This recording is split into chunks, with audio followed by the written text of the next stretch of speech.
session today. So, I'm talking about today about someone is asking about being married for 32 years. They are not happy. Their spouse is cheating.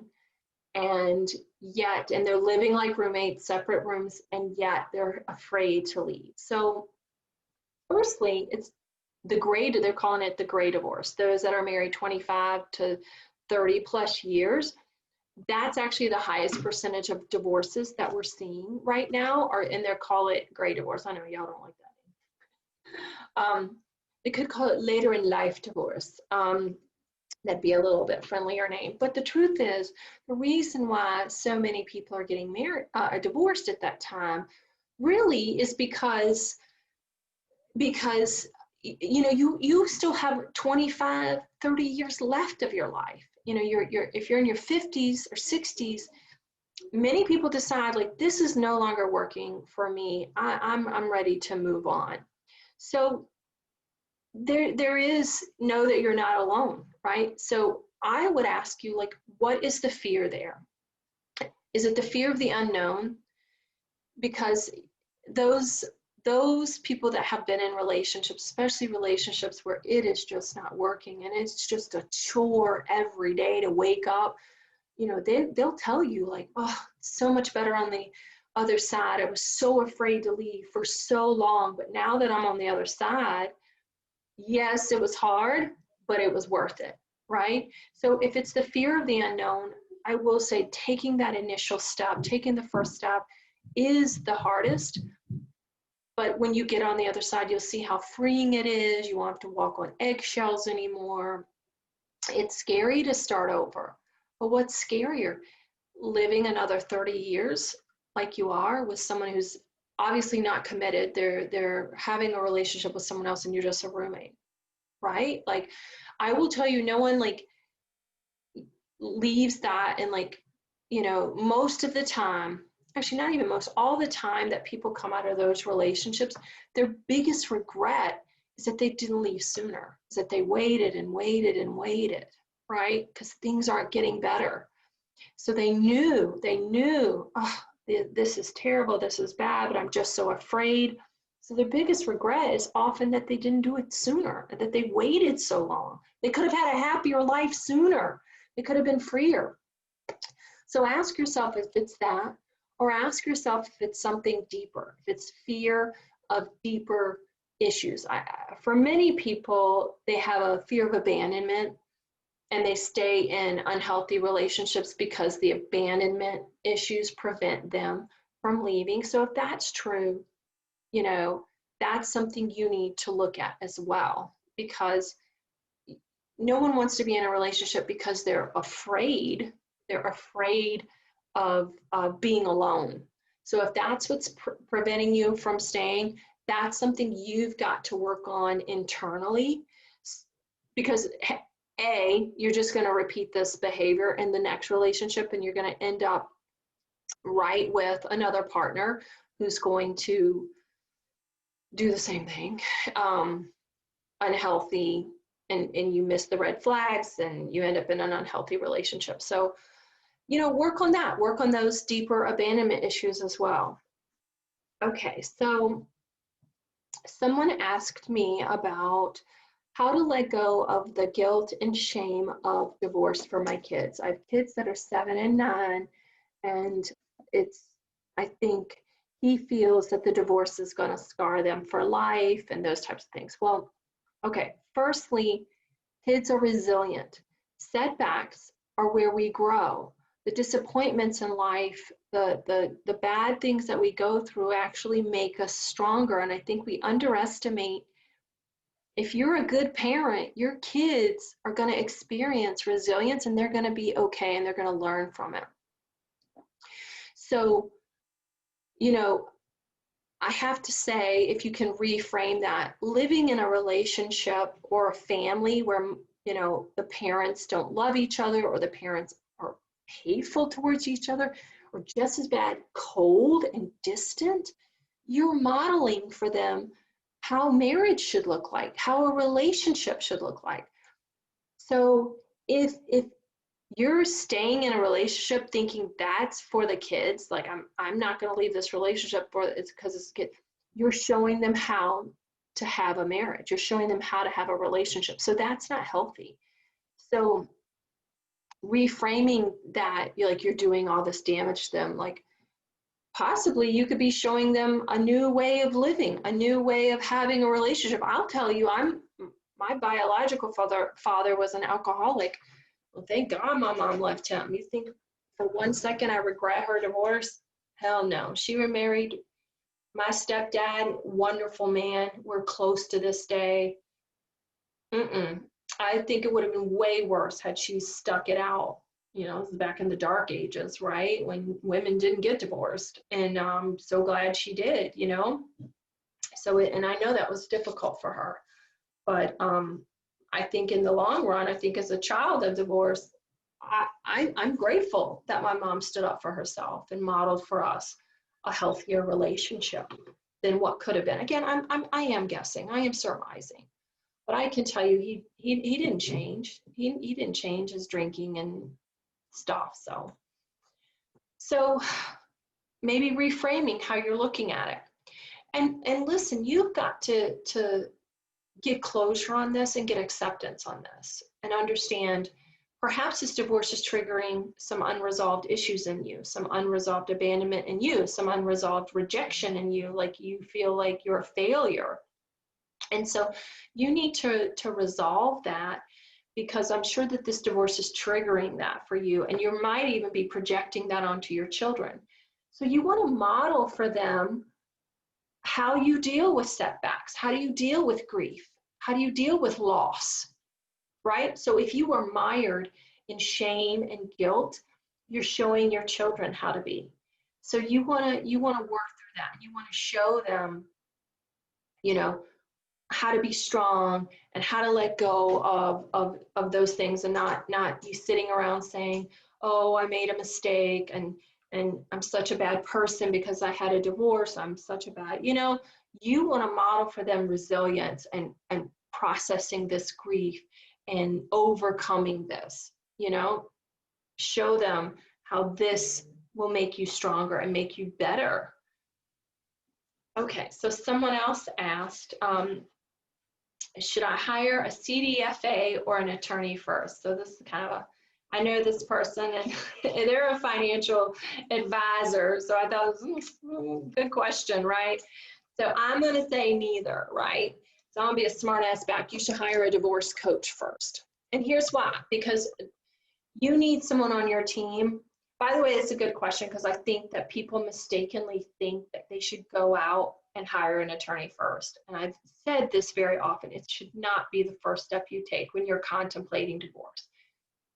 Get your team assembled, right? And a divorce coach, I look at what I do as kind of a holistic navigator. I give you the tools, give you the resources, but most importantly, help you determine, work through the emotions that are going to be impacting the legal and the financial decisions that you make. That's why you hear me talk about emotion so much and healing so much, because this toxic stuff you're carrying around with you, that is going to impact the decisions that you make. You guys have heard me talk about my divorce and what a nut job I was through the whole thing, and could barely functioning. And I was homeless.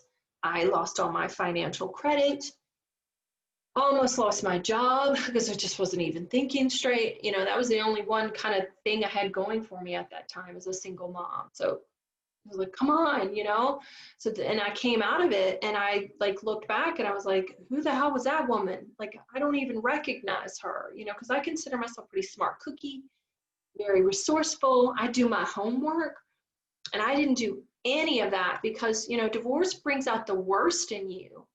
And, it brought out the worst in my ex-husband too, I must say. And so it was just a shitty time for both of us. And so I came out of it and I said, oh my God, there's got to be a better way. And so I learned all there is to learn on how to, get through divorce more amicably, know your options. Hiring an attorney may not even be the thing you need to do. You might have some other options that you need to think about or could do. So, knowing your options, knowing your research, giving you de-stressing skills and strategies so that you can navigate this process better, helping you to deal with the emotions that come up. So A, the emotions don't impact your divorce, but B, so that you heal from this and not end up in a relationship repeating the same mistake. Because here's a fact, it is a fact, 70% of second marriages end in divorce. It doesn't surprise me because I am a stepmom, and I would rather be hit by that van that struck me when I was going through my divorce than blend in my family again, because it is so stressful and so difficult that it is not easy. And if you had any unresolved issues prior to the relationship, they're amplified when you're in a step family because you've got even more dynamics. You're not just dealing with your spouse now, you're dealing with stepkids and high conflict exes and your ex and da da da da. So it brings out the worst in all of us. So it's really important that you learn how to heal these unresolved issues and not bring them forth in the next relationship even.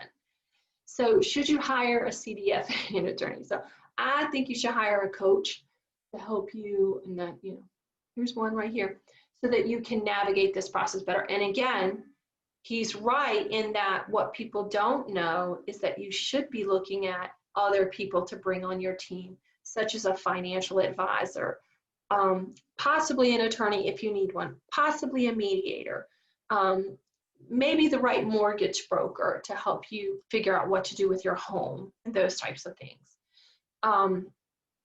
You need someone that can help you make decisions, because oftentimes, like some of the financial mistakes I see people make, especially women, I see women make, is they hold on too long to their home and they don't understand the ramifications of taxes and equity and things like that. So it's making sure that you're making the best decision about those things. Like, you guys know my home was my biggest financial mistake. I could pay the mortgage. It probably meant I wouldn't be able to eat or do anything. I couldn't repair a bill if, suddenly I had a car bill or something. So it just, because I wasn't thinking rationally and I was really gung-ho on keeping the house, it ended up hurting me worse in the long run than had someone sat me down and say, hey, help me work through my emotional tie to the home. Like, why are you so caught up on this home? What do you need to do to sell this home? And getting closure on letting the home go because this is not a good financial decision for you, blah, blah, blah.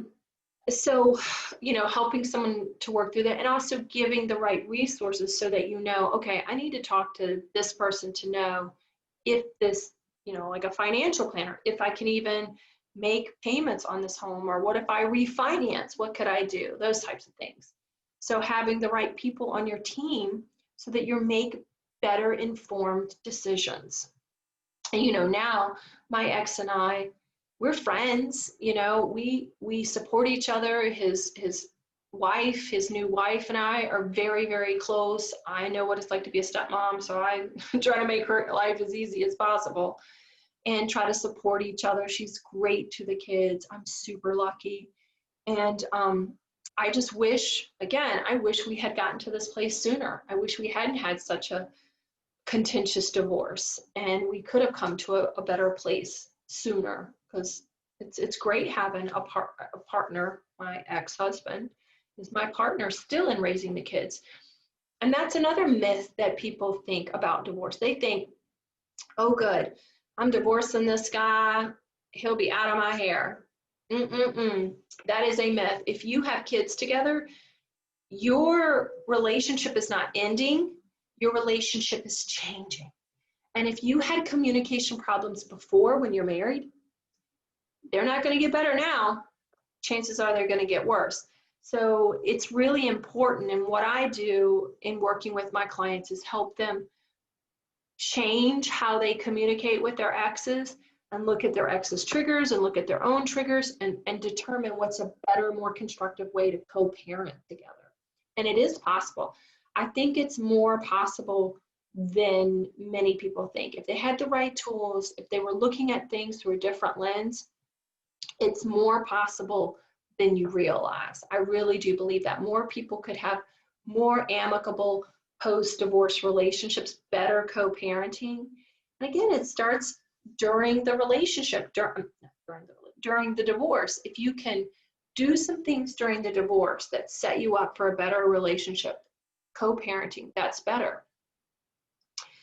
So, oh, speaking of houses, someone else is asking about what to do about a house. So in this instance, a gentleman wants to figure out, can his ex-wife stay in the house after the divorce and how to do that. So yeah, absolutely. I have seen people negotiate agreements where the wife and the kids live in the home, and he agrees to pay the payments for a year while she gets back on her feet, or blah blah blah, in exchange for equity or something like that. So yes, you can negotiate. And you know, Mariah and I were talking about this on our live just a couple of weeks ago, about how people really don't understand their options on a divorce, and an attorney is not going to sit down and take the time to explain things or ask you lots of, well, what would you like and how could you, like, no, they don't do that.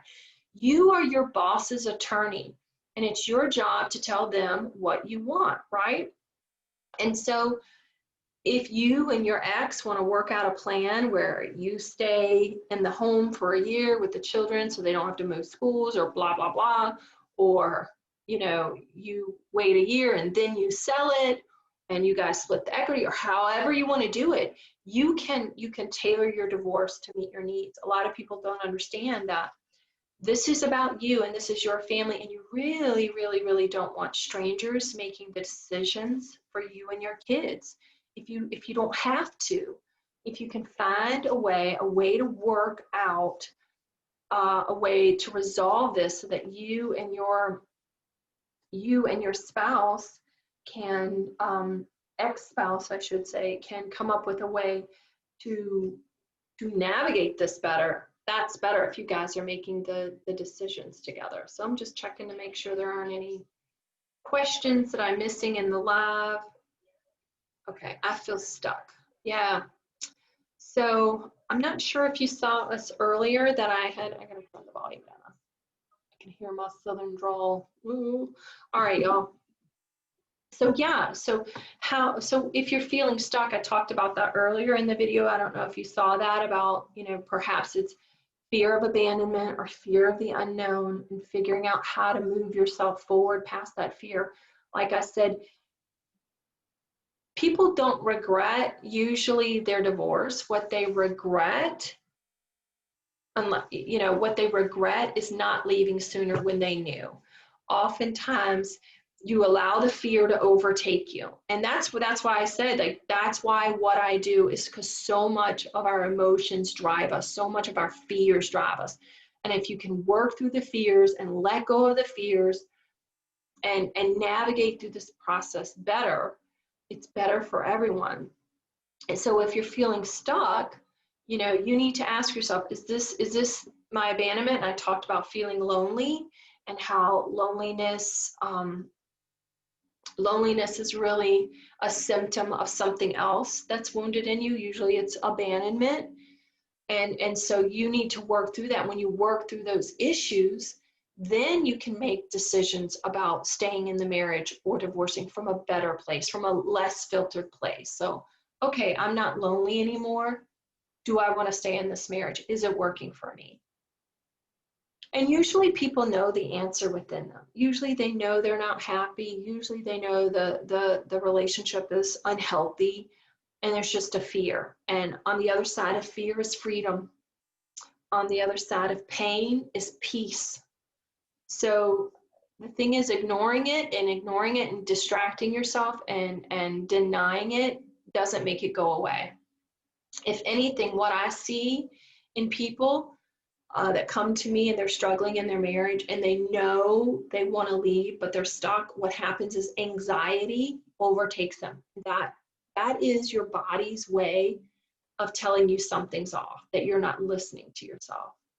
And they go through divorce, and lo and behold, that anxiety dissipates. It's because your body, I believe our body manifests all our stresses and all the stuff. So if you're denying and distracting and like not really tuning in to yourself, your body will find a way to tell you, I'm not happy, I'm not, I'm stressed, I've got to alleviate this.